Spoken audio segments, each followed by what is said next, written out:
Honorable members, prayers. Almighty God, we humbly beseech thee to look with favor upon this Parliament of the Republic of Ghana. Grant that it may perform its high duty as in thy sight.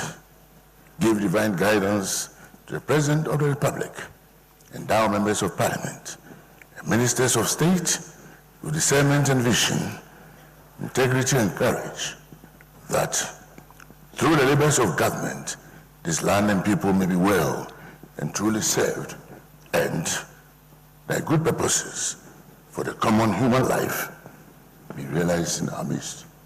Amen. O God, grant us a vision of our country, fair as it might be, a country of righteousness, where none shall wrong his neighbor, a country of plenty, where evil and poverty shall be done away with, a country of brotherhood, where all success shall be founded on service and honor shall be given to the deserving, a country of peace, where government shall rest on the will of the people and the love for the common good. Bless the efforts of those who struggle to make this vision a living reality. Inspire and strengthen our people that they may give time, thought, and sacrifice to speed the day of the coming beauty of Ghana and Africa. Amen.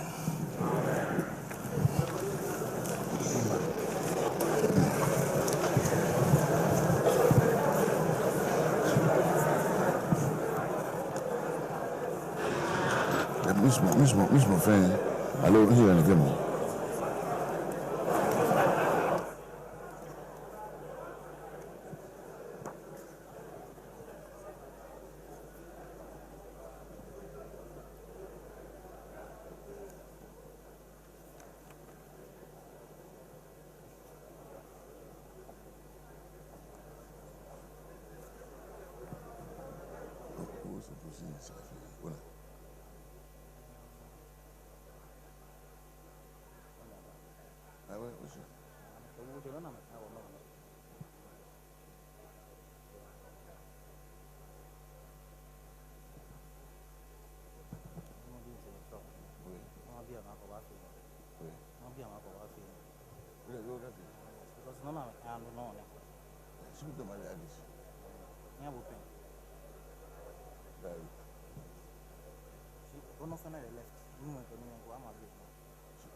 Honorable members, order.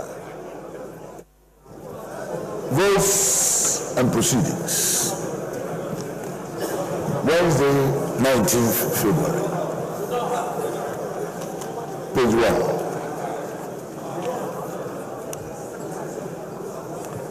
1. Page 2. Page 3. Page 4. Page 5, 6, page 7, 8, page 9.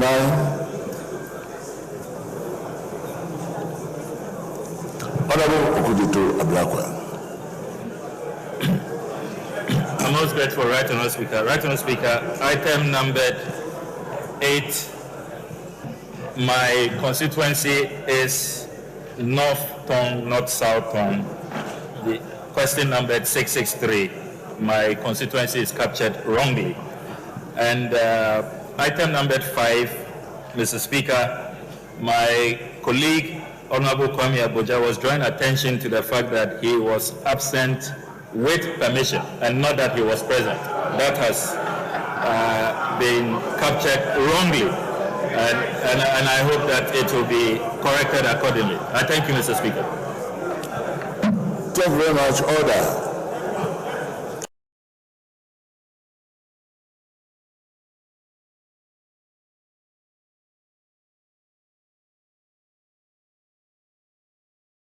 Page 9.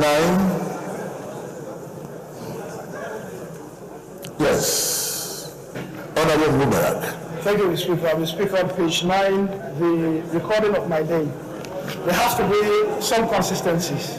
There are instances where it's recorded as Mubarak Ras, and instances where it's recorded as Ras Mubarak. So I'm drawing the table of his attention to have some consistency in the recording of the names. I thank you. Thank you very much. To reflect it accordingly.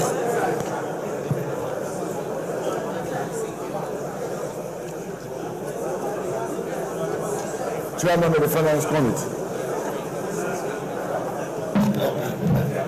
Mr. Speaker, you would recall that yesterday I laid the report of the Finance Committee on the loan agreement for Ghana Exim.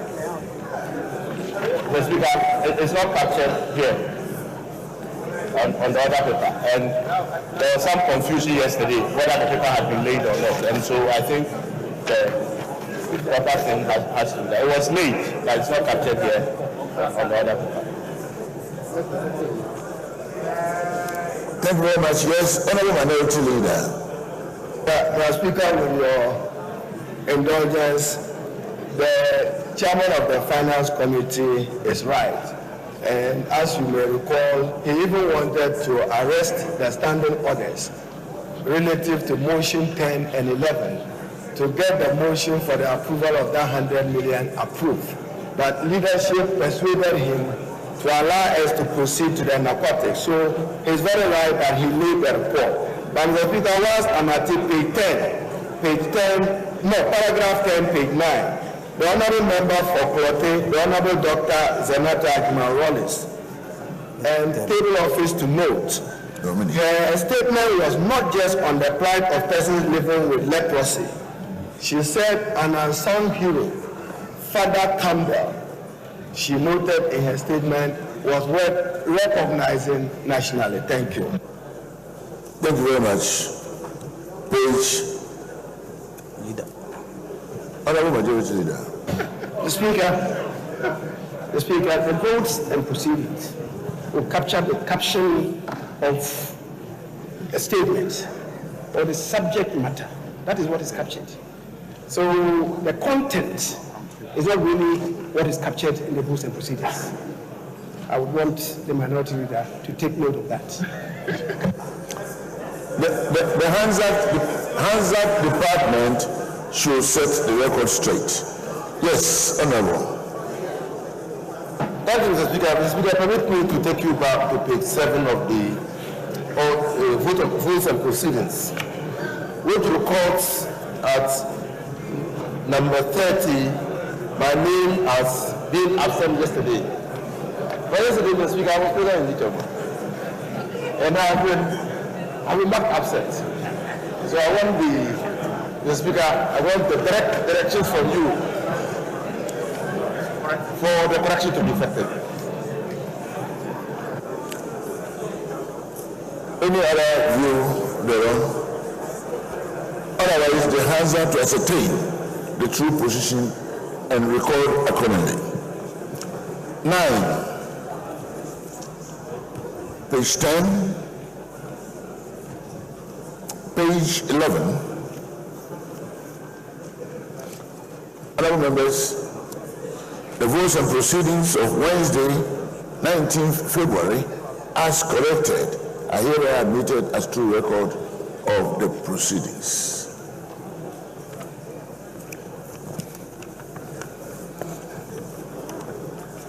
Honorable members, at this juncture, there is an indication, and if the leaders will please accompany me to receive His Excellency, the President, into the chamber.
honorable members seated on both sides of the House.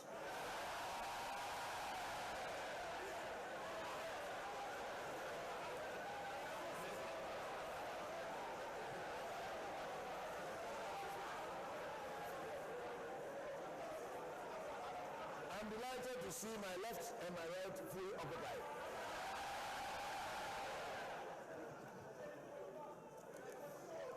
This honorable House is privileged to have the presence of His Excellency, the President, Nana ADDO DANKWA AKUFO, President of the Republic of Ghana, and Commander-in-Chief of the Armed Forces of Ghana, here in the House this morning. His Excellency the President is here in accordance with Article 67 of the 1992 Constitution of our Republic to deliver a message on the state of the nation to this honorable House. With him, and on behalf of the leadership and honorable members, it is my singular honor to welcome His Excellency the President of the Republic's dear wife, Mrs. Rebecca AKUFO, First Lady of the Republic.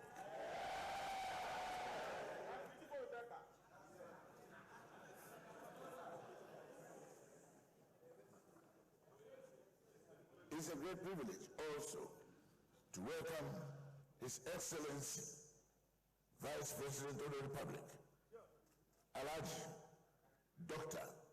Mahamudu Bawumia,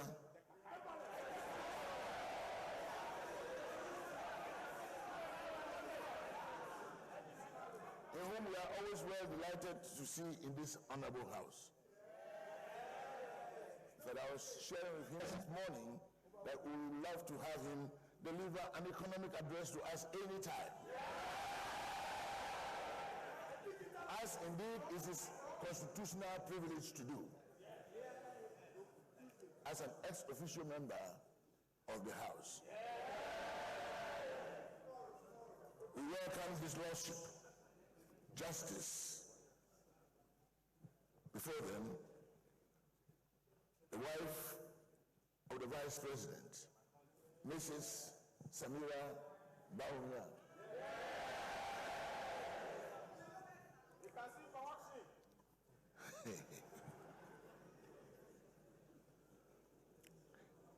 His Lordship, Justice Enin Yeboah, Chief Justice of the Republic of Ghana.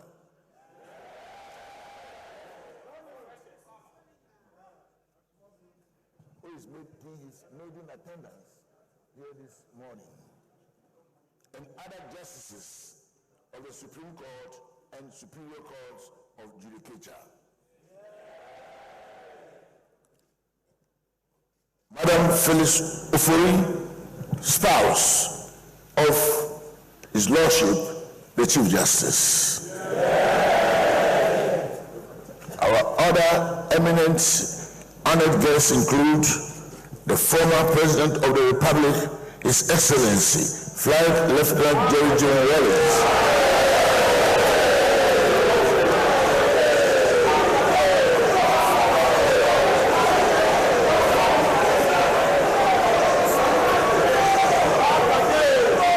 And his dear wife,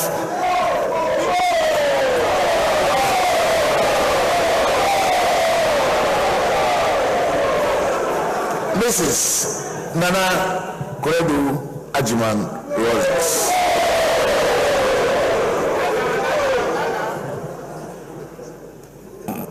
The former President of the Republic, His Excellency, John Ajekun Kufuor.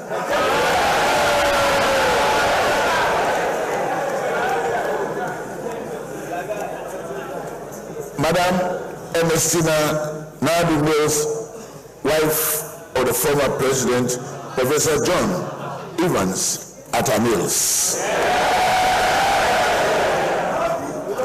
Madam Matilda Enisa Arthur, wife of the former President Kwesi Emisa Atta, His Excellency.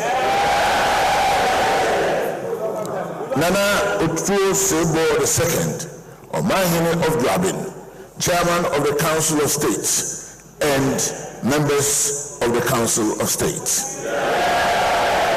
The Dean and members of the Diplomatic Corps, traditional and religious leaders of the Republic.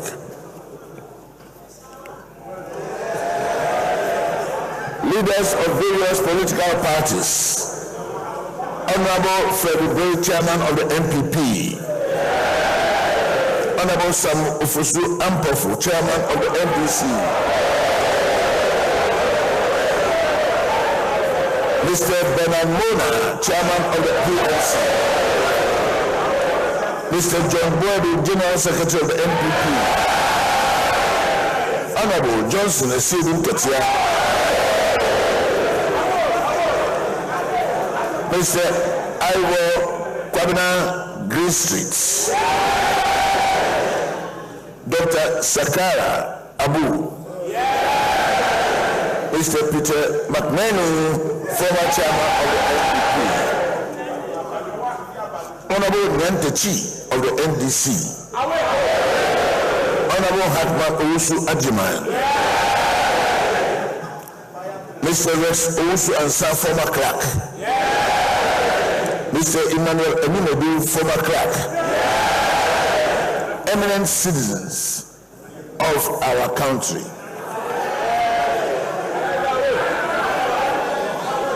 Honorable members, we are privileged to have also an official delegation from Barbados here with us this morning. Honorable Simmons, Member of Parliament and Minister of Tourism and International Transport. Honorable John Key, Member of Parliament and Minister of State for Creative Culture Sports. Mr. John Wilshire, Permanent Secretary, Ministry of Economy. Ms. Gabegan, Permanent Secretary, Ministry of Transport. And now, honorable members, I respectfully invite the President of the Republic, Nana ADDO, DANKWA AKUFO, to deliver his message on the state of the nation.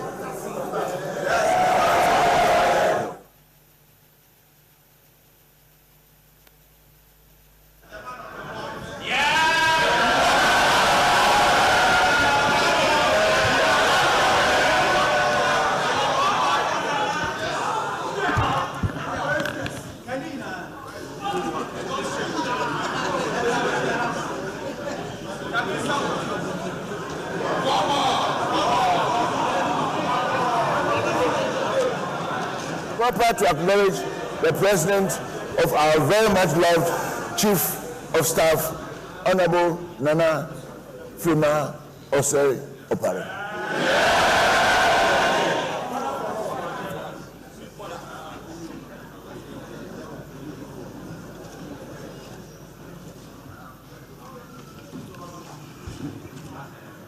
Mr. Speaker, I'm glad to be here again in this august house to perform one of the most pleasant duties on the calendar of the President of the Republic. That is to give honorable members and the Ghanaian people a message on the state of the nation. It will be the fourth of my current mandate.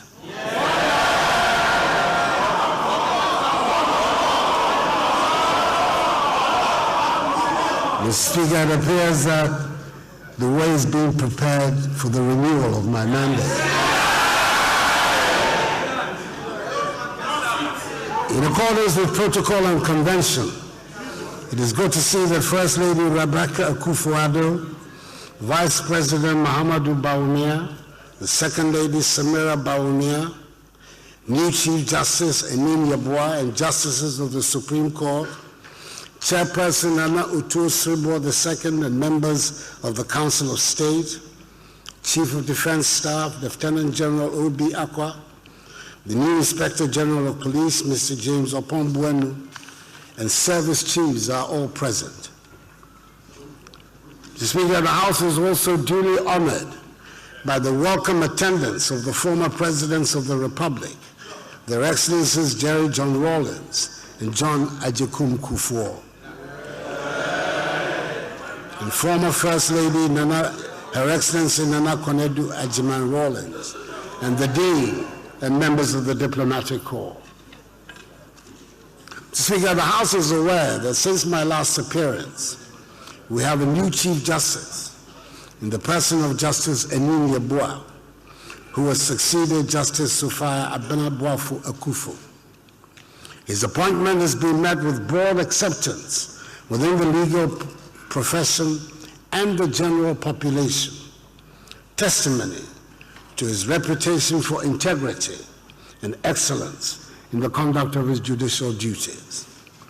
I wish him Godspeed in the discharge of the functions of his great office, and wish Justice Sophia AKUFO a well-deserved retirement after 24 years in high judicial office. But knowing her, I'm sure we shall hear of her again in public service of some sort. The House is equally aware that we have a new Inspector General of Police, Mr. James Opombuenu, an experienced police officer of 31 years of service, who commands the respect of his fellow officers and the men and women of the police force and the public at large.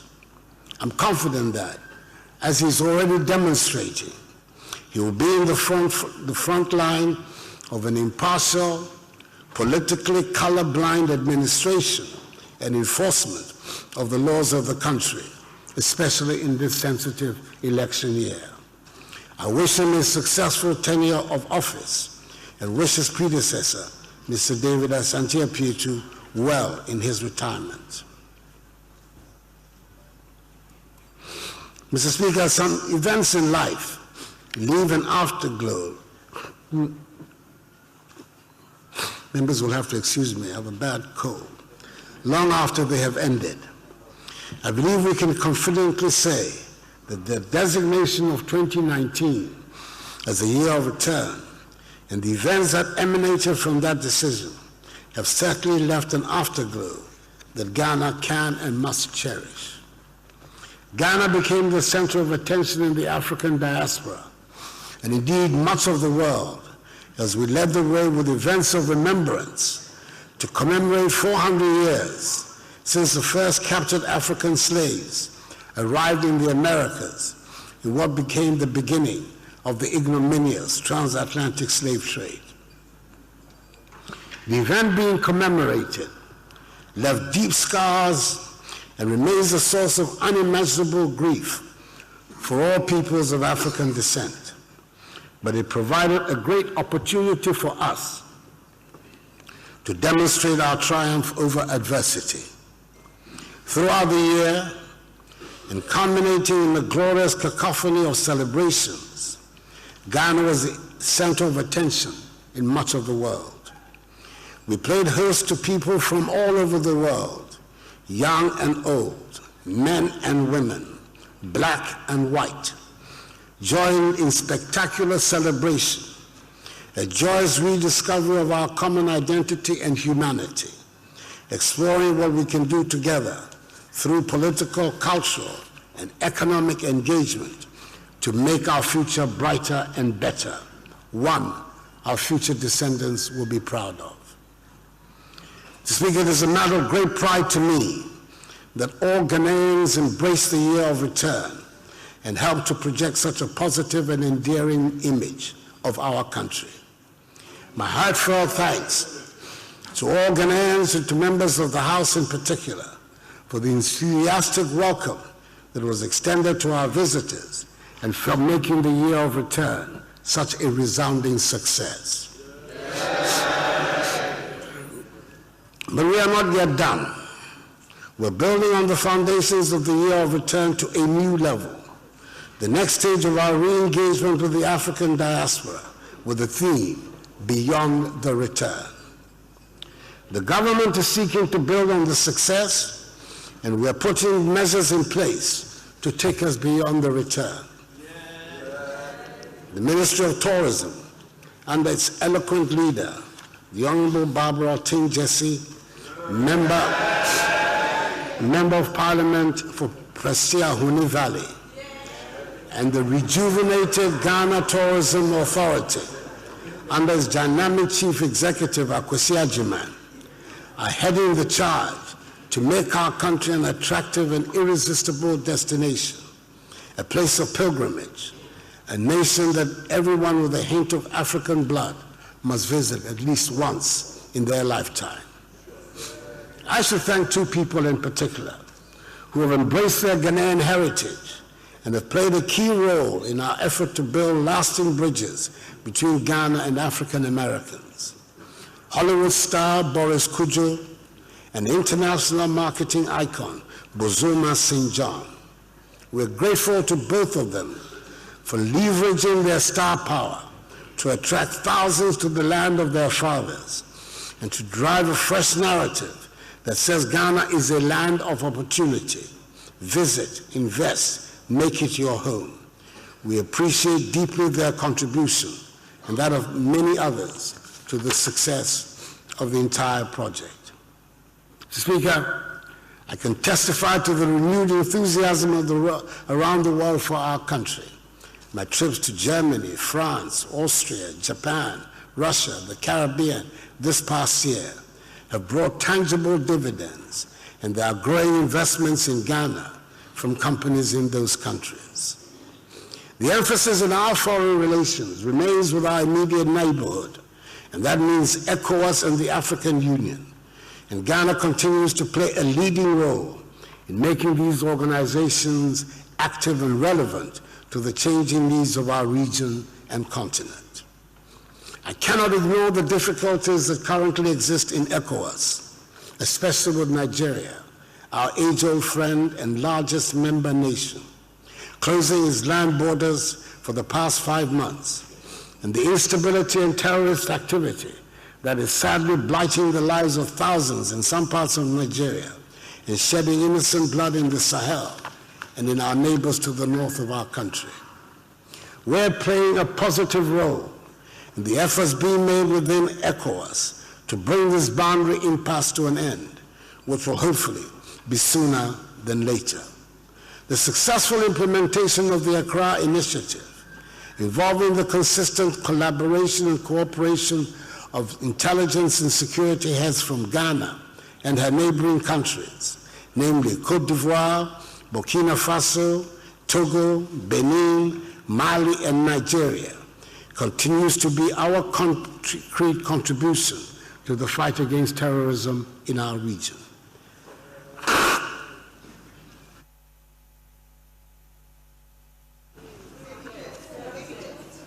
Through joint security operations, such as Kwandungu and the ongoing Operation Conquered Fist, we continue to reinforce the security of our northwestern, northern, and northeastern borders to guard against any infiltrations into the country.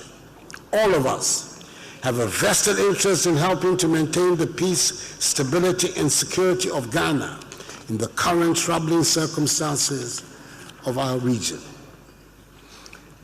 Mr. Speaker, we never lose sight of the fact that there are many Ghanaian communities in all parts of the world, and our missions abroad have been charged anew to be alive to their needs. I'm happy to report that Ghanaians in the diaspora are very much involved in whatever happens in their home country. Wherever I go, I meet with them, and they are often very well informed and insistent on accountability from government officials. Let us never forget that the remittances from Ghanaians abroad constitute a healthy part of our economy, and I always encourage them to bring their acquired skills to invigorate the political and economic landscape. Mr. Speaker, it is important that I make special mention of Ghana's relationship with the People's Republic of China, which has grown exponentially over the past few years. The dramatic economic transformation of China in the past 2 decades is a marvel to the world and a lesson for the rest of us in the developing world.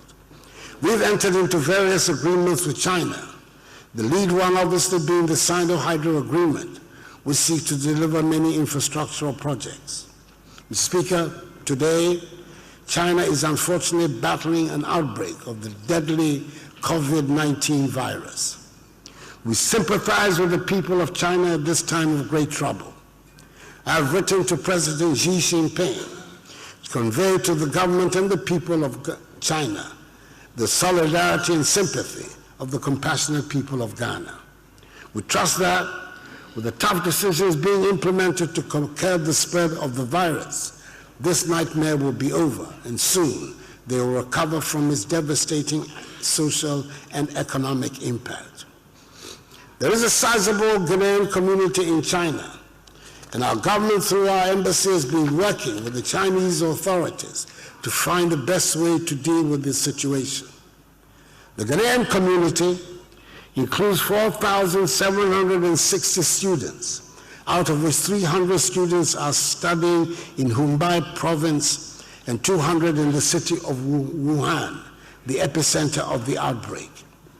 We have a delicate situation on our hands, Mr. Speaker, and it does not benefit anybody to try to score points by introducing ill-judged politics into this ongoing medical conundrum and humanitarian tragedy.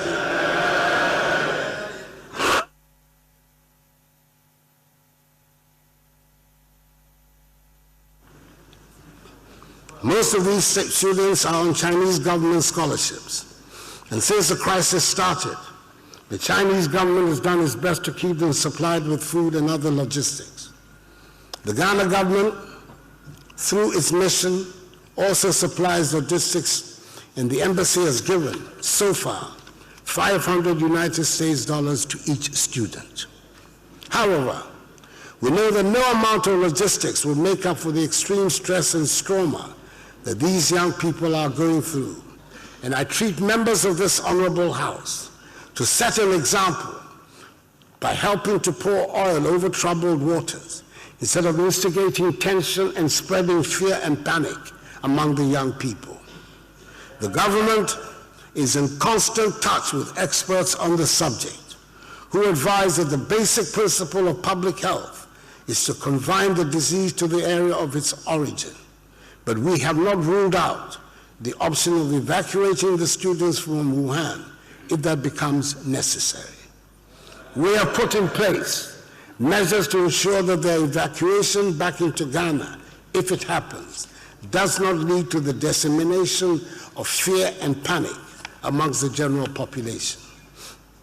Mr. Speaker, I've spent time talking about how well we're doing on the international scene and the many plaudits that are showered on Ghana wherever I go. But the test of how well our country is doing and can and should be measured by how Ghanaians themselves feel about their situation. 10 days ago, our Vice President and Chairman of the Economic Management Team, Alhaji Dr. Muhammadu Bawumia, made a presentation at a town hall meeting in Kumasi, in which he gave a detailed and comprehensive account of the performance of the economy under 3 years of management by an NPP government led by me. He went to great lengths to identify the promises that had been made in the 2016 manifesto that we took to the country. This document spelled the agreement between the elected government and the people of Ghana. I do not intend to go through all over again the meticulous accounting that was done in Kumasi 10 years ago. It is enough to say, 10 days ago, it is enough to say that it being Dr. Bawumia, everything he said was backed by data and his customary fact-checking. He ended by asserting that 78% of the promises we made solemnly to the people of Ghana have been or are in the process of being fulfilled.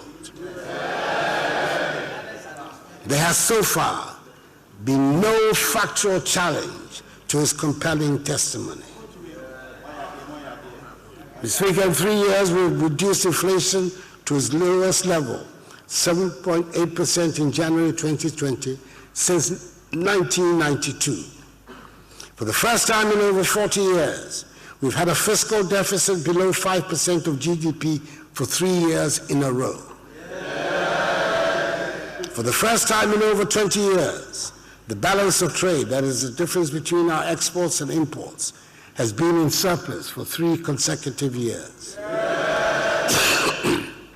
Our current account deficit is shrinking, interest rates are declining, and the average annual rate of depreciation of the cedi is at its lowest for any first-term government in the Fourth Republic.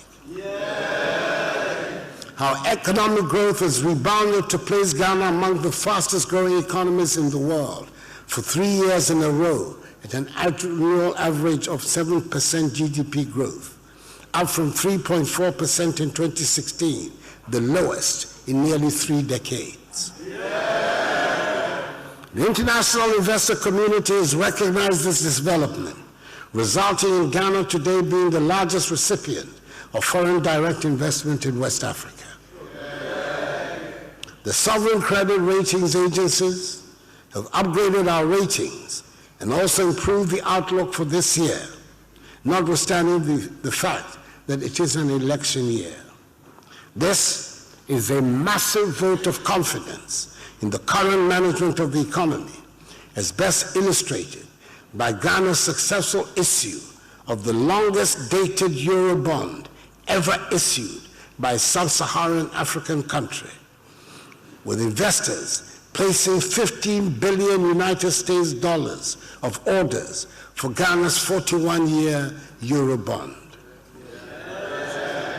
The 7-year bond attracted the lowest coupon rates ever for Ghana at 6.375%, compared with the 9.25% Ghana had to pay for a similar Eurobond issue in 2016. No wonder Bloomberg, the reputable global financial media house, earlier this week highlighted Ghana as the top candidate for an economic leap in Africa. This expression of confidence is important because it will lead to enhanced investments in our economy and the accompanying greater numbers of jobs. Mr. Speaker, we inherited a collapsing financial sector that has led to failing banks and considerable agony to many people. The government is having to conjure 13 billion cedis to pay the 4.6 million affected customers of the banks. This is money that we can ill afford, and which would have gone to fund the many things that our communities are crying for. Properly utilized, 13 billion Ghana cedis would work wonders with our perennial infrastructure deficit. But we did think long and hard about paying all the customers of the failed banks, and we believe we made the right decision. I would like to repeat that all depositors of the savings and loans and microfinance institutions, including DKM, which collapsed in 2015, will receive 100% of their deposits too once the validation exercise is concluded. And I'm informed that the receiver of the savings and loans and microfinance institutions will begin on Monday, the 24th of February, making payments to their customers. These monies, totaling 5 billion cedis, being in addition to 13 billion cedis being paid to the customers of the failed banks. We hope the lessons have been learned, and this will serve as a healthy caution to those who are offered unrealistic interest rates on deposits. I do not think it will be possible to repeat this grand pay-up in another lifetime. I want to assure Ghanaians that we're going to hold those who have been responsible for these failures of financial institutions, the supervisors, and management of these institutions accountable, a process which has already started. We expect that those whose job it is to supervise the banks and other financial institutions will do their jobs honestly and competently. I'm very encouraged by the many corporate governance measures that have already been put in place by the Bank of Ghana under the strong leadership of Governor Ernest Addison to mitigate such bank failures in the future. Thanks to the banking sector cleanup, today I'm happy to say that Ghana's weak banking sector that we inherited is now well capitalized, better managed, sound and liquid, and the banks are now increasing their lending to the private sector to help propel the transformation of the economy beyond aid. Just a year ago, I started my speech here in Parliament with a reference to the happy events in Dagbon and my presence at the inskinment of the new Yana, Muhammad Abukari II. I'm glad to report that about a month ago, the now firmly in place Yana paid a historic visit to Jubilee House. I do not think Jubilee House has ever witnessed such scenes. It would be fair to say that the Yana and his entourage certainly shook up the place, and nobody would be forgetting that dramatic, colorful visit in a hurry. Dagbon is gradually regaining her self-confidence, and I hope the House will join me in wishing that ancient kingdom the goodwill, patience, and tolerance her elder sons and daughters need to continue the healing process and grow from strength to strength. Mr. Speaker, the peace that currently prevails in Dagbon is required for progress and development throughout the country. We've spent a lot of money to ensure that the security agencies that are charged with maintaining law and order and keeping us safe are well-resourced to enable them perform their duties. Police numbers have been increased and will be increased further until we meet the recommended ratio. The police have been provided with more vehicles and equipment than they've ever had, including over 600 vehicles and 3 incoming helicopters. There are now more opportunities for police officers to undergo training on the job to make them better prepared for work in our communities and keep us safe. We're building upon and improving the capacity of the cybercrime unit to confront and neutralize the criminal and dark underbelly of modern technology and the cyber world. The government will continue to work with the management of the police service to ensure that there's proper and adequate training in modern policing methods and the equipping of the service to enable them deal with crime. Mr. Speaker, government is committed to improving the conditions of service of all security personnel, including the police. But nevertheless, I think it is my duty also to point out that public perception of the police continues not to be the best, and they must make a comprehensive effort to earn the confidence of the public. We cannot run a country of law and order without a well-trained and accomplished police service that has the respect and confidence of the people. I acknowledge the work they do, but I urge them to work harder on their reputation. Mr. Speaker, I'm happy to report that the equipment and rehabilitation effort is not only in the police service, but also in all the other services as well. I must make mention of the fire service and the prison service, where the numbers have been increased with fresh recruitment. There are positive things happening in the prison service, with opportunities being made available for inmates to acquire skills. I note in particular with a lot of satisfaction that this past year, 376 prison inmates passed various exams in the National Vocational and Technical Institutes, junior high schools, and senior high schools. Mr. Speaker, the Ghana Armed Forces continue to perform creditably in discharging their duty of defending the territorial integrity of the country. The government has retooled and equipped them to keep them in the desired state of readiness. When the government amended LI 1332, which extended the run-out date from 25 years to 30 years for the other ranks, it led to the creation of new ranks within the structures of the armed forces and to a subsequent rationalization of wages and salaries for all ranks within the armed forces.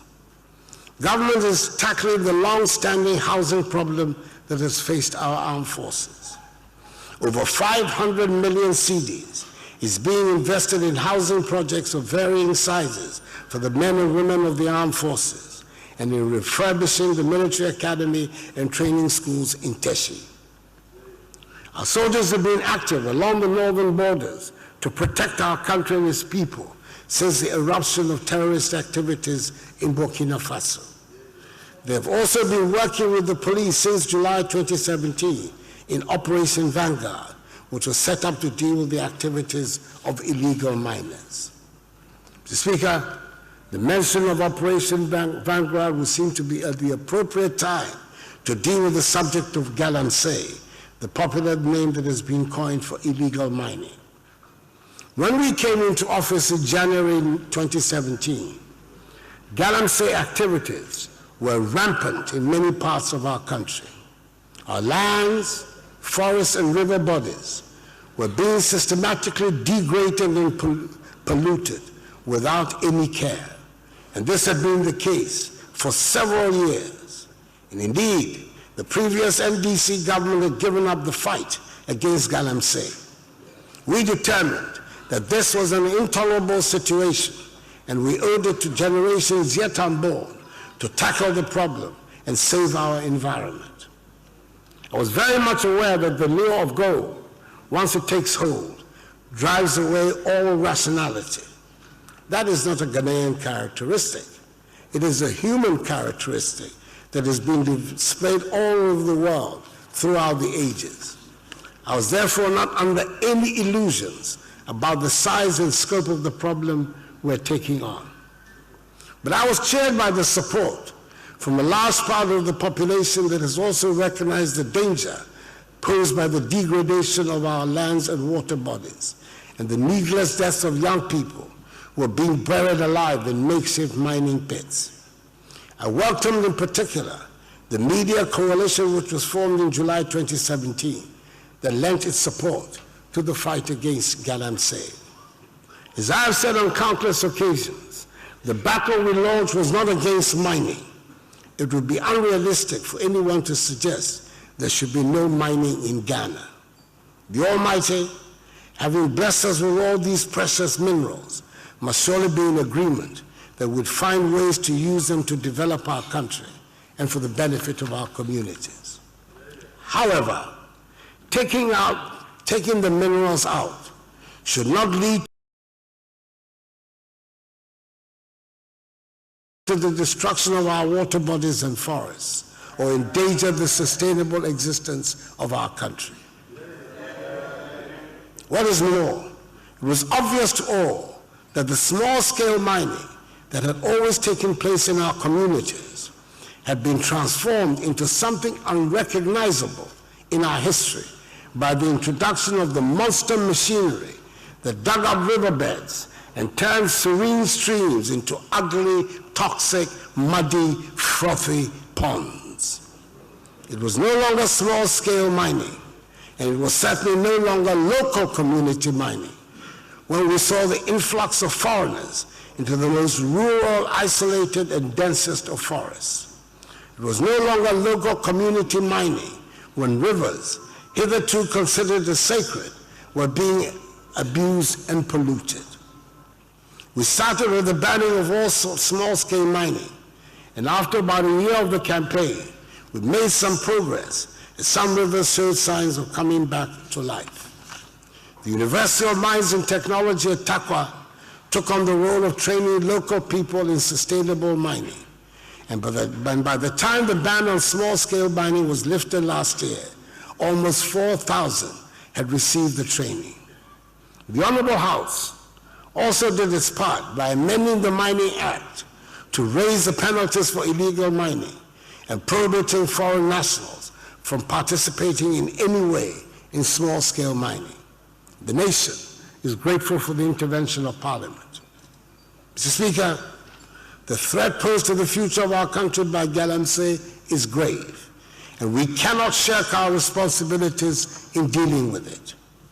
I'm appealing to the media coalition not to be daunted by the difficulties in the fight against Galamsey.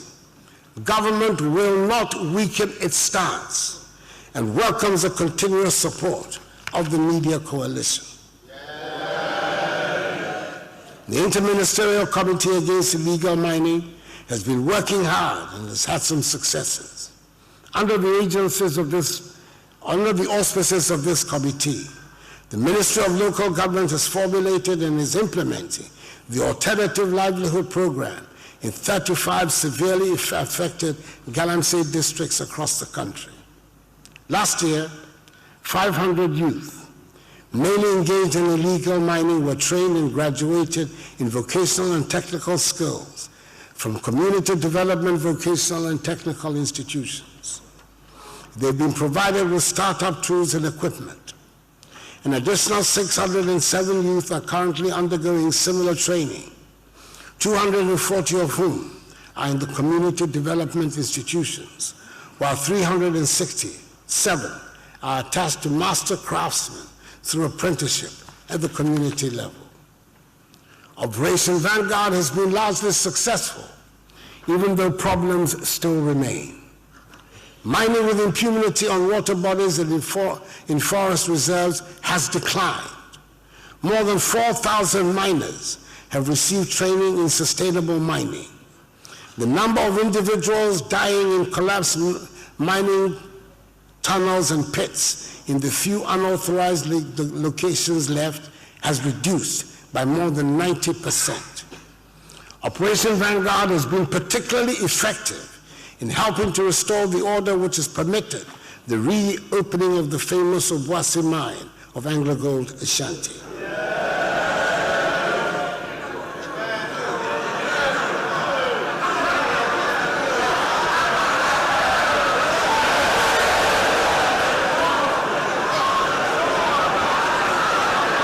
The community mining program, Mr. Speaker, the community mining program has been well received by the population, and young men and women who did not have the resources to acquire concessions and excavators and other mining inputs, and therefore had to do Galamsey, have moved into legal community mining. Now, more than 20,000 individuals are earning their incomes legitimately in the community mines in AKUFO, Echuma Urabeja, Echuma Mpunya, Adansi North, Amansi Central, Wassa Amenfi East, and Wassa East districts. Since the introduction of the community mining program, there have been no deaths due to the collapse of tunnels and pits. The Interministerial Committee, along with Operation Vanguard, were determined to disrupt Galamsey activities by confiscating equipment that were employed in these activities. In this regard, 12,000 Shangfine machines that go on the river and scoop up the riverbed were seized and destroyed on site. Some excavators were also seized, and a number of them have gone missing. The police have arrested and charged some of the alleged culprits, and investigations are ongoing. No one involved will be shielded, no matter what their positions or political colors are. Mr. Speaker, we've made significant strides over the last 3 years in our fight against corruption, despite of the skepticism of people with questionable records. We've strengthened the legal framework to fight corruption with the help of this House by passing into law the Witness Protection Act, 2018 Act 959, the Office of the Special Prosecutor Act, 2018 Act 959, the Right to Information Act, 2019 Act 989, and the Companies Act 2019, Act 992, which provides a framework for enacting a beneficial ownership register. The government has increased budgetary allocations to all the accountability institutions of state, including the Parliament of Ghana, the Judiciary, SHRAJ, EYOCO, the Office of the Attorney General and Ministry of Justice, the Auditor General, the Office of the Special Prosecutor, and the Ghana Police Service, with annual increases between 25% and 34% between 2017 and 2019. We have also implemented a change from the opaque allocation of Ghana's oil blocks to a more transparent allocation process, and advisedly so. The opaque period, 2013 to 2016, saw, according to the Ministry of Energy, the signature of 13 petroleum agreements, from which 14 wells were to be drilled. Not a single well was drilled. In contrast, in my time, over the last 3 years, there have been 6 drilling campaigns on 3 different blocks, with others on the way. We will drill more and find more oil.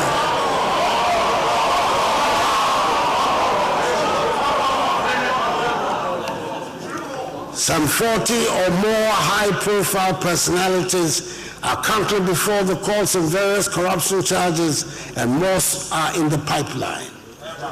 I would like to repeat that if evidence of corruption is presented, no one will be spared, regardless of position or political affiliation. No one is above the law. That is the true meaning of equality before the law.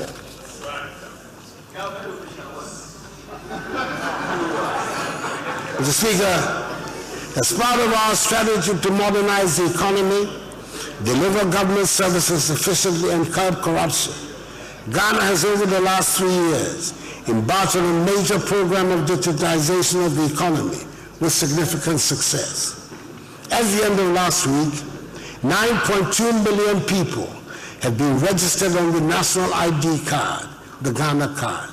Before the end of this year, Ghana will have a fully working national ID system, which will be a game changer for our nation. Mr. Speaker, we're also providing infrastructure to many Zongo communities across the country through the Zongo Development Fund.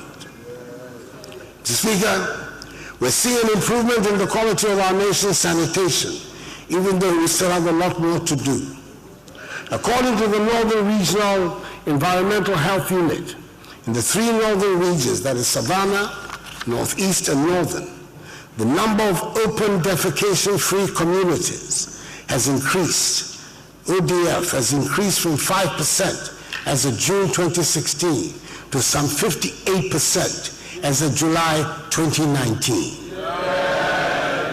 The latest data from the Ministry of Sanitation and Water Resources shows that ODF communities in Ghana as a whole have increased from 410 in 2016 to over 5,000 communities.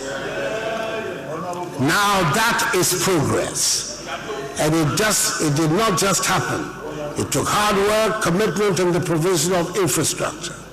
In fulfillment of our manifesto commitment of toilets for all, we have built 13,800 toilets, which is largely responsible for this development. Mr. Speaker, we have not stopped building toilets. We will build more.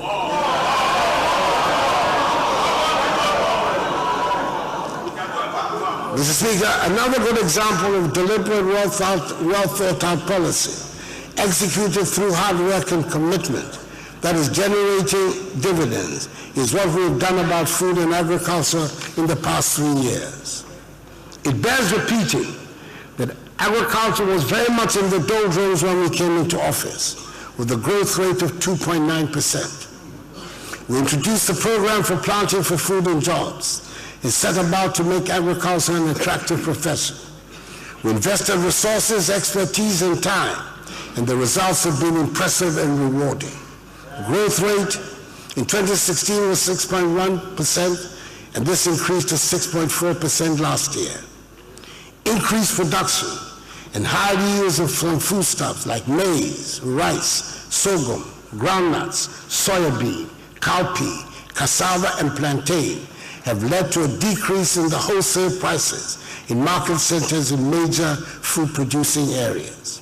Furthermore, we're no longer importers of maize.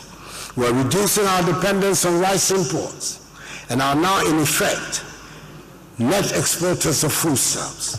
Food prices are their lowest in decades. Mr. Speaker, I must provide some examples of what I mean by things not just happening by happenstance, but by deliberate and meticulous planning and competent execution. We recruited some 2,700 agricultural extension agents to give practical expertise on the farms. We are not yet at the United Nations recommended ratio of 1 extension officer to 500 farmers, but we're working to get there, and it is definitely a vast improvement on the desecrated department we met on the assumption of office. With the support of Canada, 300 vehicles and 3,000 motor bicycles have been deployed around the country for ease of movement for those tasked to help the farmers. Once the foodstuffs are produced, we don't leave it to chance and risk not being able to sell and thereby discourage the farmers. The National Food and Buffer Stock Company, NAFCO, has been revitalized to enhance agricultural marketing and improve access to market. NAFCO is promoting institutional procurement of produce and sales to schools and hospitals. Mr. Speaker, I'm pleased to inform you that the Commodities Exchange in Ghana, which is fully operational, is promoting high productivity, price stability, increased exports, and reduced imports of commodities. Trading operations through an electronic trading platform commenced in November 2018. To increase storage capacity, 80 warehouses, each of a size of 1,000 metric tons, are being built around the country. 35 have been completed by the Ministry of Special Development Initiatives and 13 by the Ministry of Agriculture. The Ministry of Agriculture will complete the remaining 17 soon, and the Special Development Initiative Ministry will complete another 10 by June. In other words, Mr. Speaker, every part of the value chain is planned and accounted for. The diversification of the scheme ensures that there will be something to interest a wide variety of people. That is, it is not only foodstuffs that are on offer. The Planting for Export and Rural Development PREZ module promotes the following tree crops: cashew, coffee, coconut, oil palm, mango, rubber, and shea. Parliament has contributed to the process of agricultural transformation by the establishment of the Tree Crop Development Authority, which is going to be responsible for husbanding the industries of these tree crops into full maturity and expand by 7-fold our earnings from agriculture. The Rearing for Food and Jobs RFJ program is developing a competitive and more efficient livestock industry that will increase domestic meat production and reduce importation of livestock. 265 small earth dams have also been completed under the One Village, One Dam initiative. More will be done this year. At the heart of all these efforts is the determination to make agriculture an attractive business to young, educated Ghanaians, and that is why modernization, mechanization, and the use of technology are all part of the scheme. Digital and internet maps of soil fertility status in the northern Savannah ecological zone are being made available to facilitate informed decision-making on fertilizer formulation and application. If any more proof were needed that under this government, Agriculture is a high-tech undertaking. Mr. Speaker, an electronic platform has been established to capture and monitor the activities of participating farmers. As of December 2019, 500,000 farmers have been biometrically registered. Mr. Speaker, it gives me great joy to be able to tell this House that modernization is finally coming to the fishing industry as well. New ways of doing things are being accepted, and our fisher folk are now ready to take a leap into scientific and sustainable methods of fishing. For 2 consecutive years now, our fisher folk have accepted a closed season and allowed fishers to spawn without disturbance in our waters. Constructions of the 10 long-promised, much-publicized landing sites in Senyabroku, Elmina, Mori, Mumford, Winneba, Gumwafete, Disco, Axim, Teshi, and Kita have finally started. Axim, Disco, Senyabroku, and Gumwafete will be completed by the end of this year, with the remainder being completed early next year. Construction of the Jamestown Harbor will commence in March, following the completion of technical work. Mr. Speaker, I'm looking forward to the business resource centers being built, helping the country to unearth some exciting young entrepreneurs. 37 of them have been completed. These centers are one-stop enterprise support centers that provide full range of business development services, investment facilitation and information services to entrepreneurs and business enterprises at the district level. On Monday, I was very pleased to be at KJB in the Oti region to commission one of the 37 BRCs that have been completed around the country. In November last year, I commissioned another one at the Fidrasi Asokore in the Ashanti region. The BRCs are all being equipped with modern IT infrastructure and networked through a virtual private network to facilitate efficient delivery of their operations. We have built 37, we're building 13 more. The young people that I met during the presidential pitch program, for example, give me a lot of hope and assure me as having the potential to benefit from the BRCs, the National Entrepreneurship and Innovations Plan, NEIP, and take on the world. Mr. Speaker, the government is aggressively pursuing its plans for industrial transformation. Whilst the Business Development Ministry works on bringing out entrepreneurial skills and encouraging young people to spot business opportunities, we are paying greater attention to making Ghana an easy place to do business and set up industries.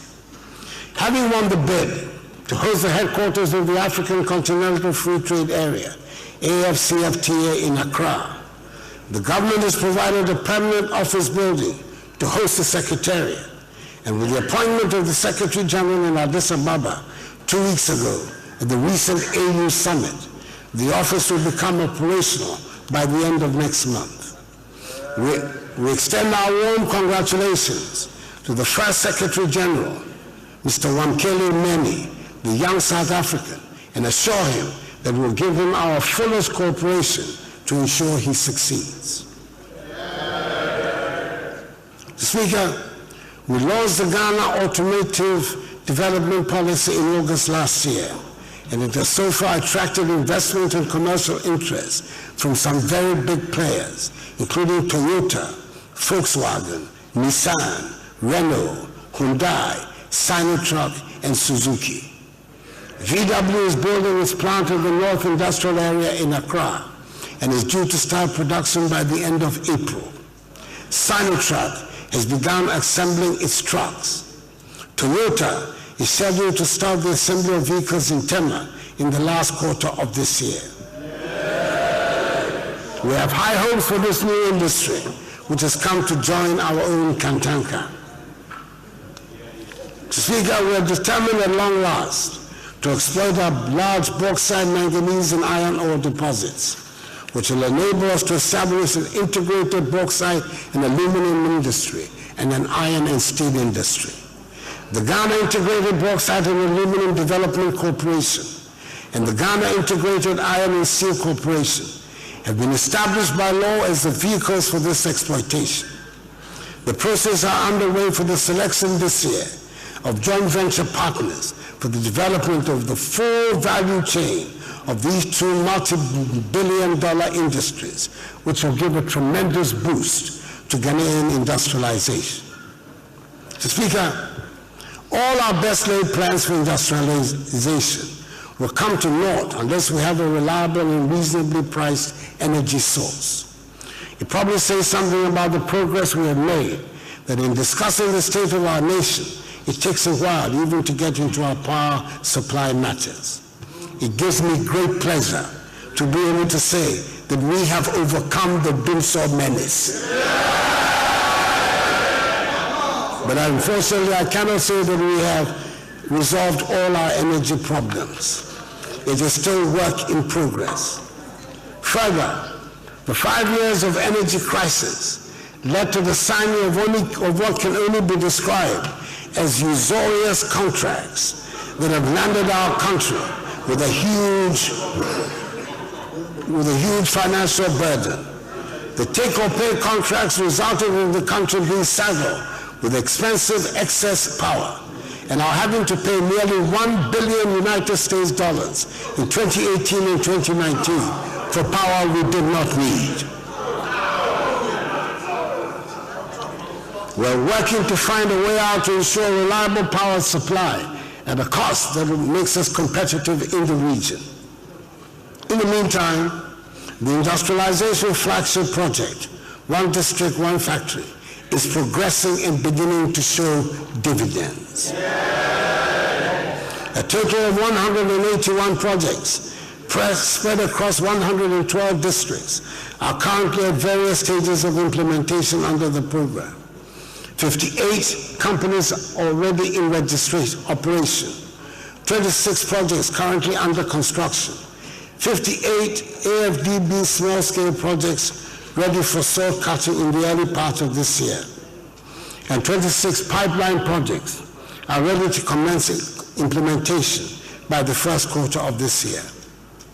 Exim Bank last month signed a $100 million United States dollar facility with Credit Suisse to help complete this year 20 of the export-related factories.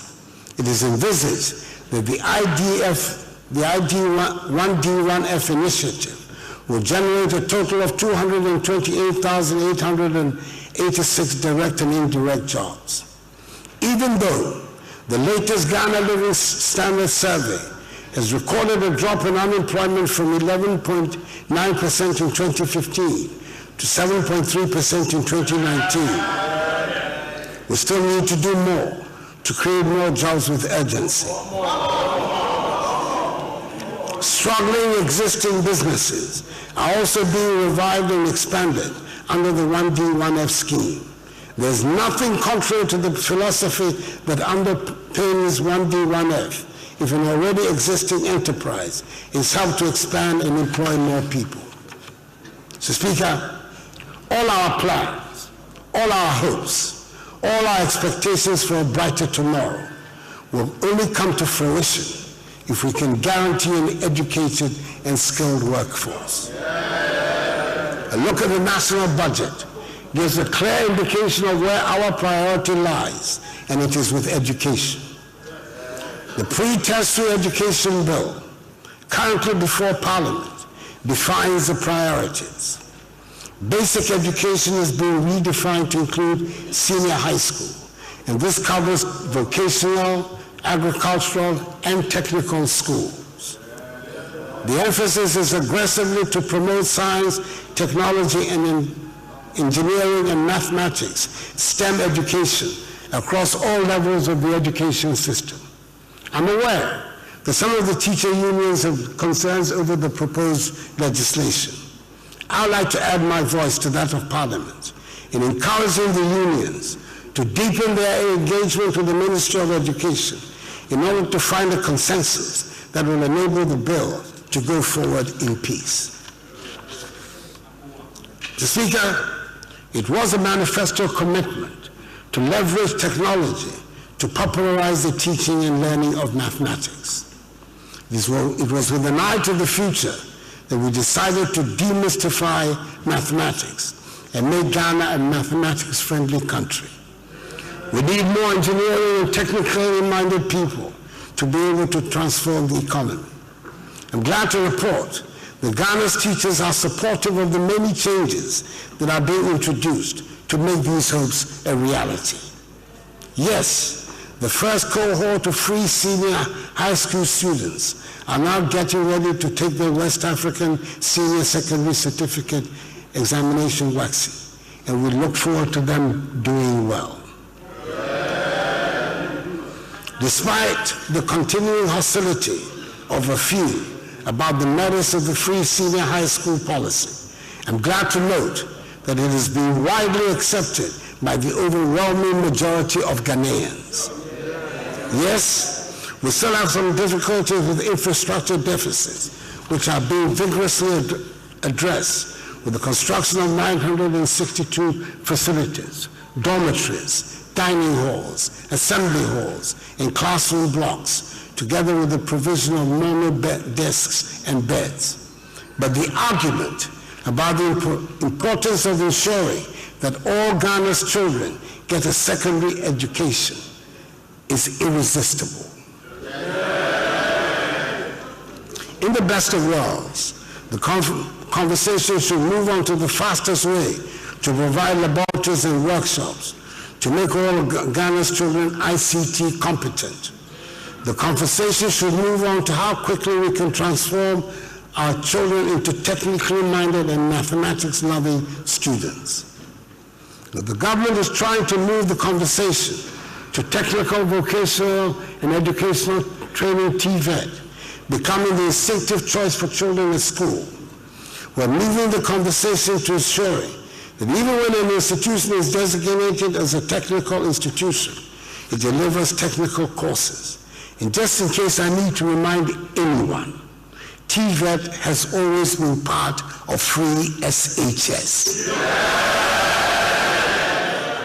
If you prefer, call it free TVET.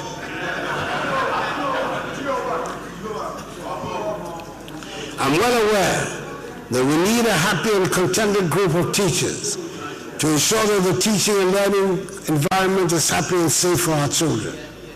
We have restored the teacher trainee allowances, employed 67,000 teachers, paid Tier 2 pension funds of teachers, cleared the 3-year backlog of non-promotion of teachers, abandoned the 3-month pay policy we inherited for newly recruited teachers, and cleared 92% of the legacy arrears. We have resourced the research and book allowances that were cancelled, and we have agreed to grant teachers a professional allowance.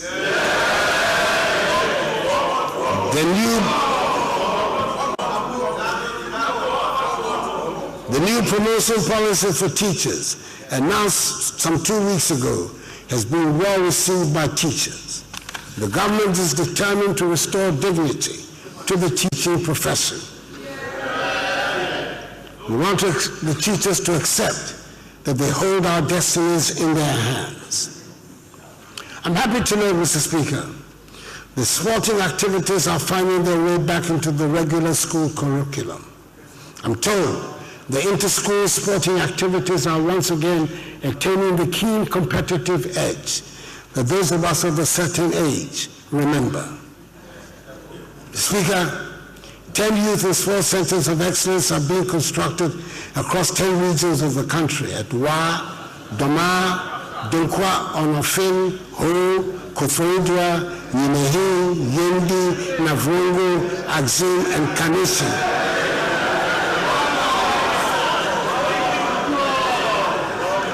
To harness and develop the entrepreneurial abilities and sporting talents of the youth.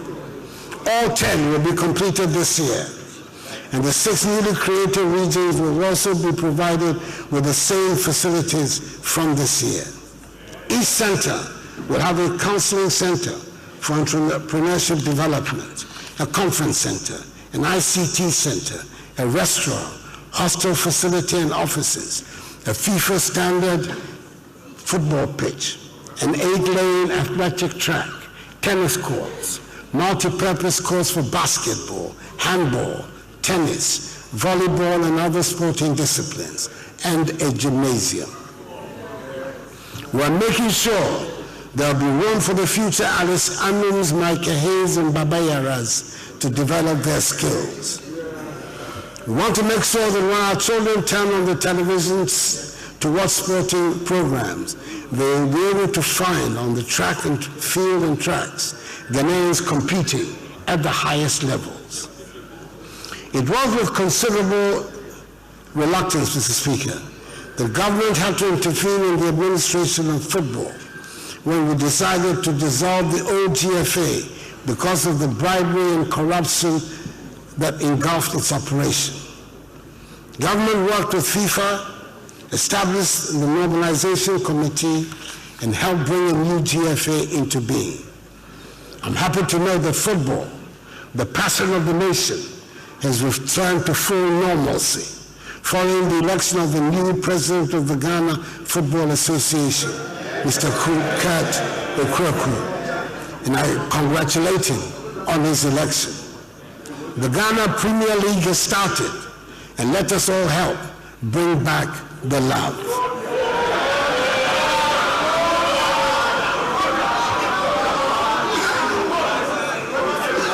Mr. Speaker, this year we're going to conduct a national census, and it is incumbent on every citizen to cooperate with the Ghana Statistical Service to enable the service produce an accurate census and data for our effective socio-economic planning.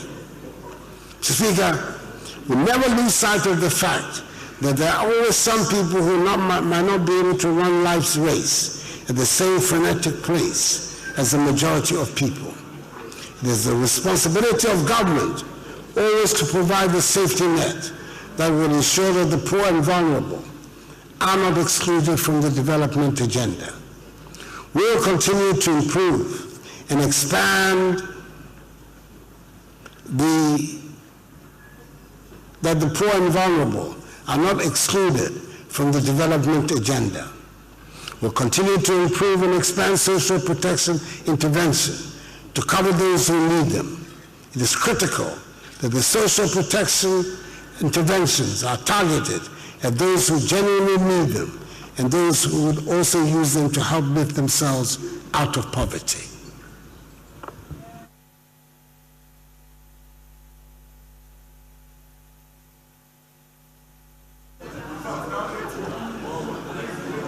Mr. Speaker, the Ghana National Household Registry, in collaboration with the Ghana Statistical Service, is collecting data on all extremely poor households in the country through interinstitutional coordination to ensure efficiency and effectiveness in social protection spending and eliminate duplication in targeting and selection of beneficiaries for social protection programs.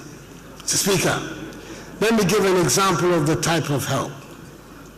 For the first time in the country's history, a dedicated fund of 5 million cedis to support women entrepreneurs with disability has been established.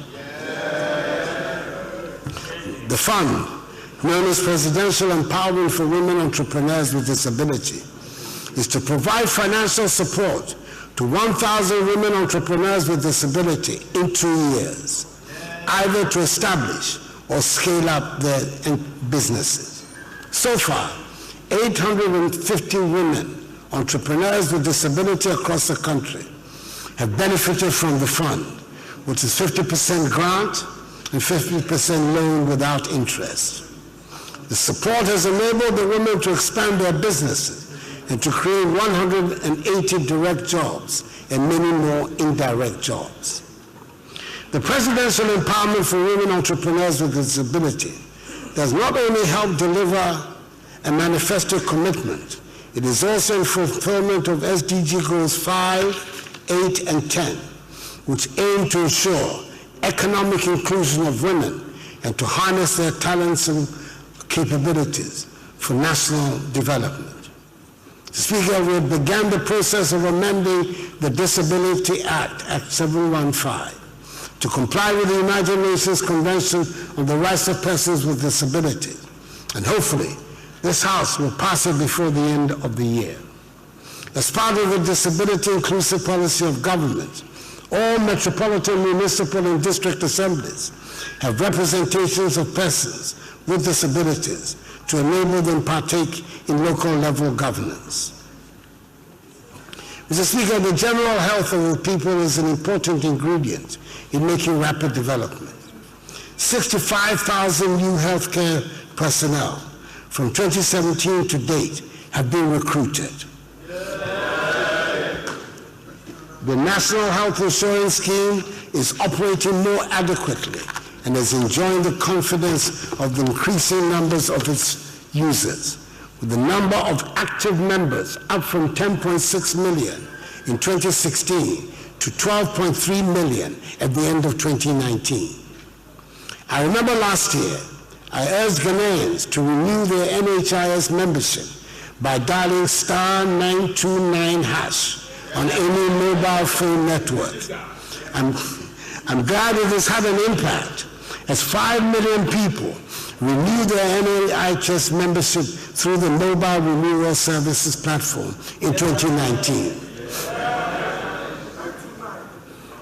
As the nation has made progress in eradicating the communicable diseases that used to be the main cause of mortality, we're in danger of falling into the lifestyle disease trap. Too many of us are overweight.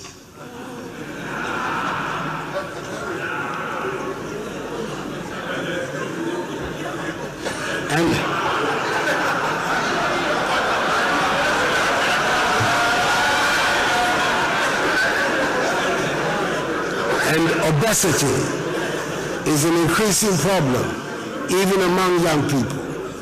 The foods we eat,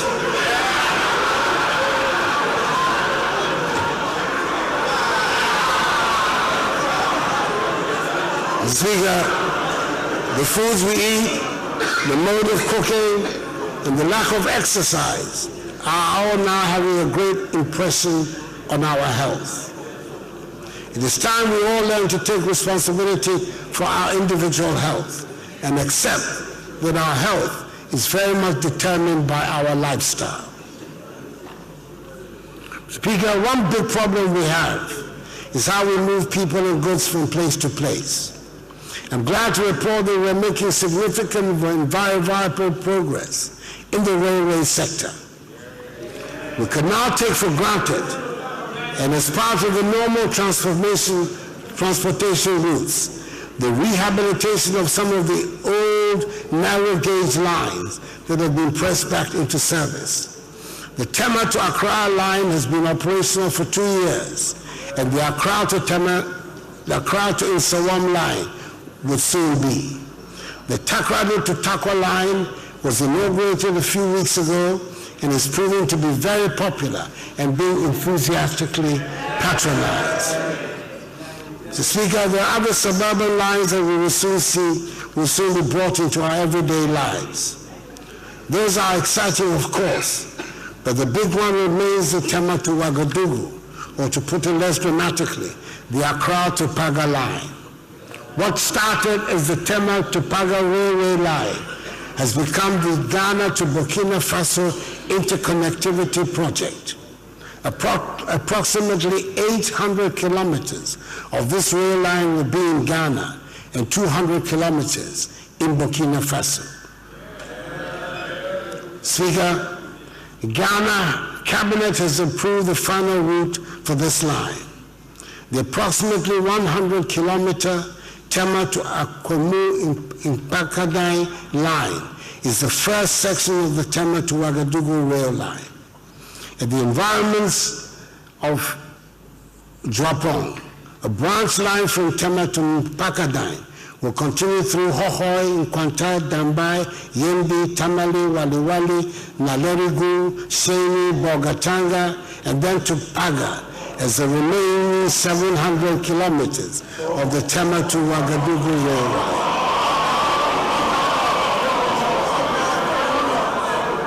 Mr. Speaker, the consultants of the project have submitted their final report, and the two governments have begun the final stage of procurement for the strategic investor.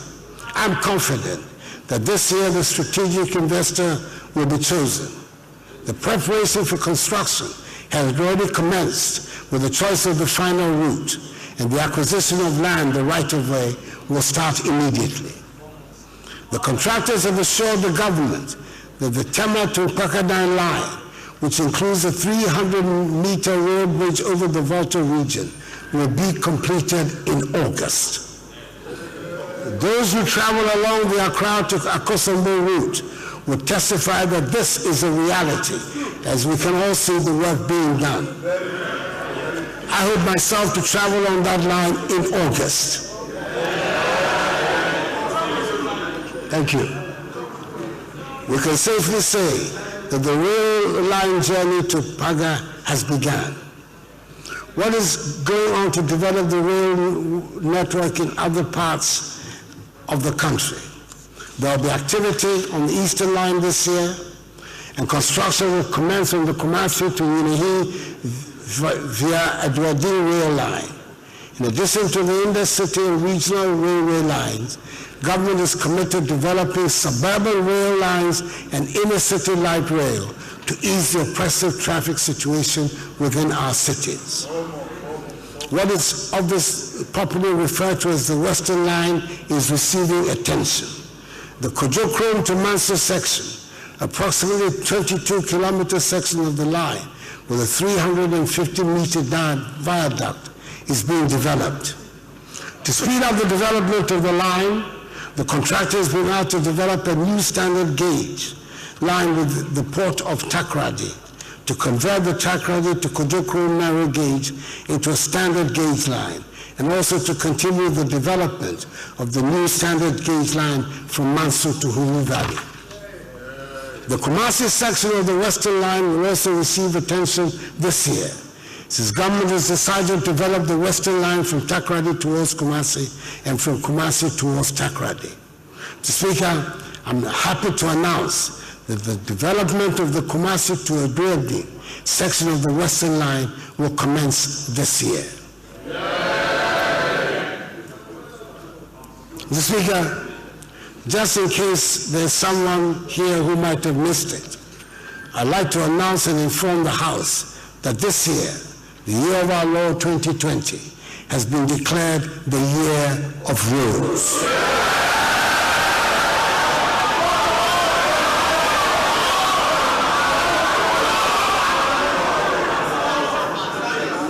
Mr. Speaker, when we declared last year, 2019, as the year of return, it was not because Africans in the diaspora had not been visiting Ghana throughout the years to reconnect with their past.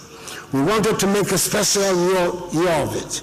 We wanted to draw attention to it and inform the whole world. We considered it important. That is the idea of the year of roads. There are legitimate cases to be made for emphasis to be placed on any of the many deficits in our infrastructure. This year, this government is saying we're putting the emphasis on roads. Gradually,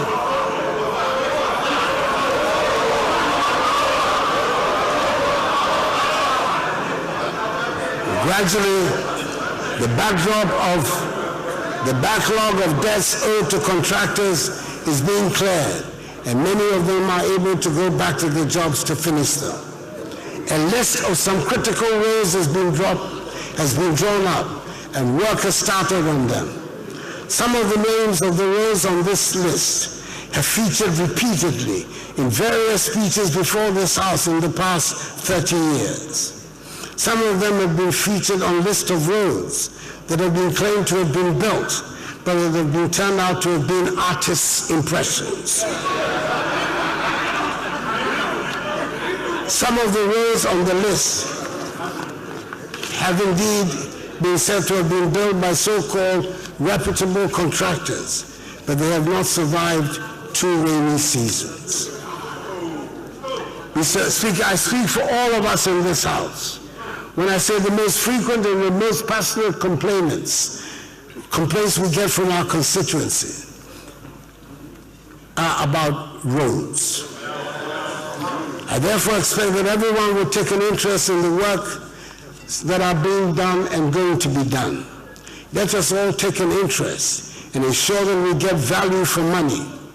Never again should it be that a political party or government be allowed to claim to have built a road, a school, or a hospital when they have not done so.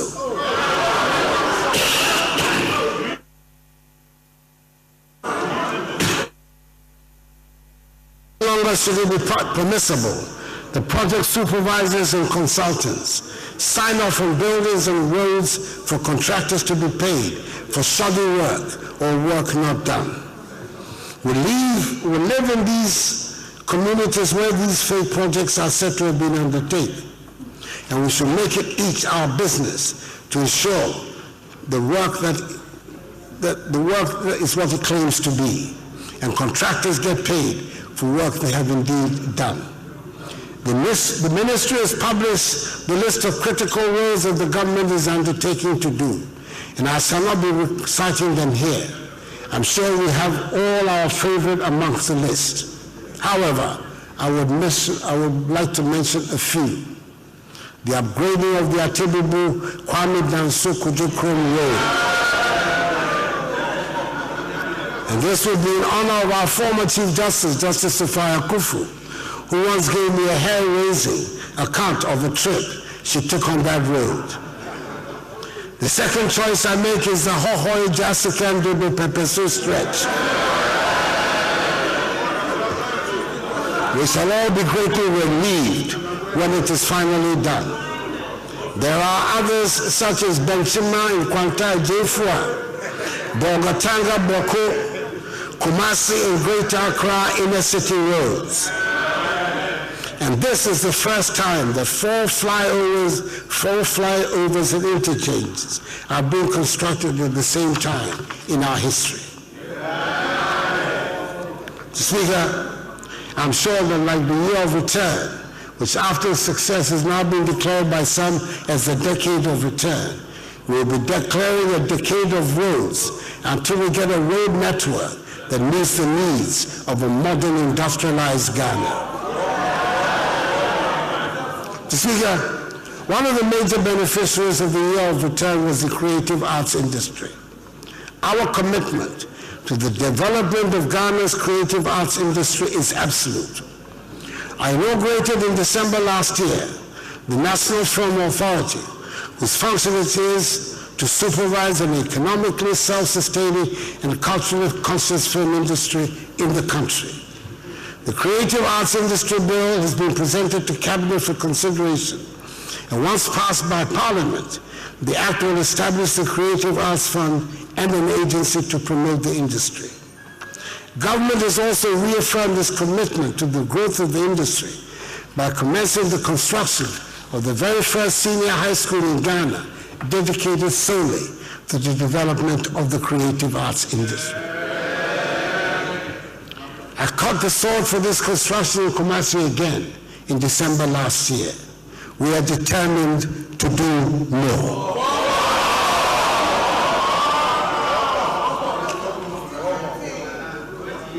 Mr. Speaker, we have a good story to tell in many areas. Once moribund, derelict state enterprises have been revitalized. Let me list a few. State Housing Corporation, Ghana Publishing Corporation, Ghana Post, GIHOC, State Transport Corporation, Ghana Maritime Authority have all been given a new lease of life and are functioning with greater efficiency and becoming again profit centers. Digitization has led to a remarkable improvement in the delivery of public services. We are all greatly relieved, for example, that the hassle has been removed for those who want to get passports. We're equally relieved that DVLA offices are no longer the nightmare places they used to be, and we can get driver's license without having to go through Guru boys. I've not had the experience myself yet, but I'm assured that the STC has been transformed and it is not a pleasant experience to travel on their buses. SSNIT SNIT has given a guarantee that when people apply for their pensions, they will get them within 2 weeks. I'm told most people get them within 10 days, a far cry from the sad, disgraceful, and humiliating experience that pensioners used to go through to get their pensions. We've implemented a digital property address system which gives an address to every location in Ghana. We now have the first of its kind mobile money interoperability payment system in Africa. The port operates a paperless clearing system. Business registration is now online. We can now buy electricity units on our mobile phone. An e-justice system has been implemented at the courts. This process of digitization is also helping to curb corruption. Mr. Speaker, for the first time in many years, Ghana has a fully functioning emergency response and ambulance system. As promised, government has procured 307 ambulances with one assigned to each constituency. Each ambulance has a tracker that determines its location instantly from the command center. The emergency number 112 has also been linked to the Ghana Post GPS system, such that if any call to the number is made using the Ghana Post GPS app, emergency services will know the exact location of the caller instantly. We're employing drones to deliver emergency medical supplies in remote areas. And today, Ghana has the largest medical drone delivery service in the world. Mr. Speaker, when the Electoral Commission begins the registration exercise for the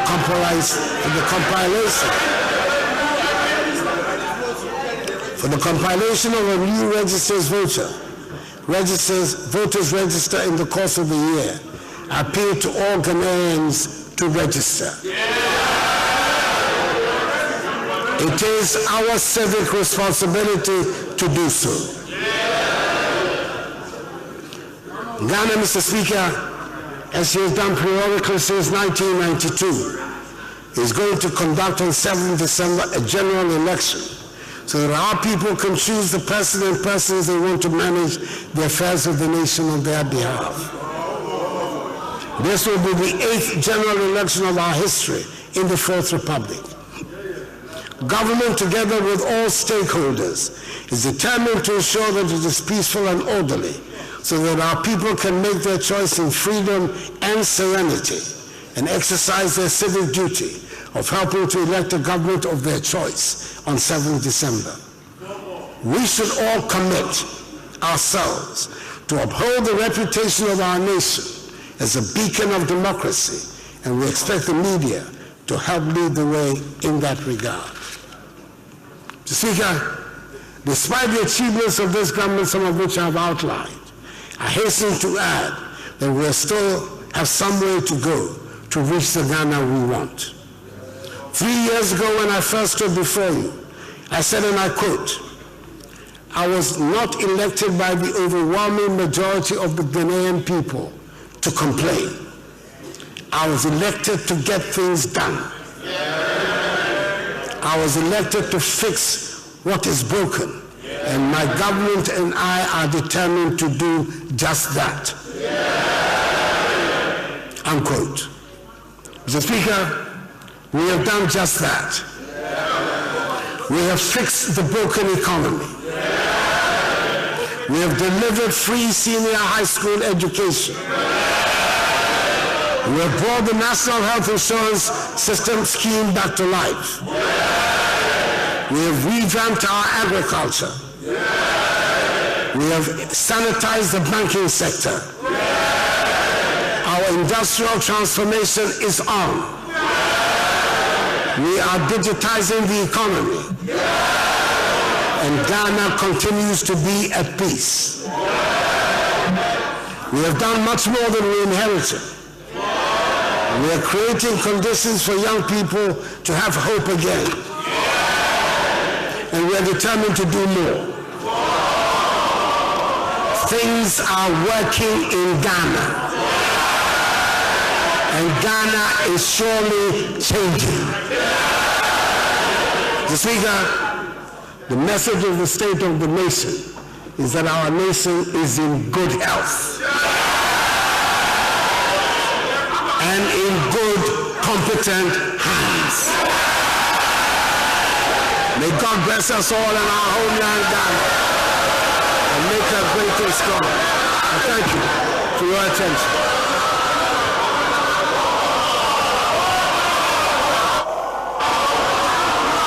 Yes, Speaker, my party and I know the nature of the task before us on the 7th of December, and that is to occupy all these seats. That's our task.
Members, order.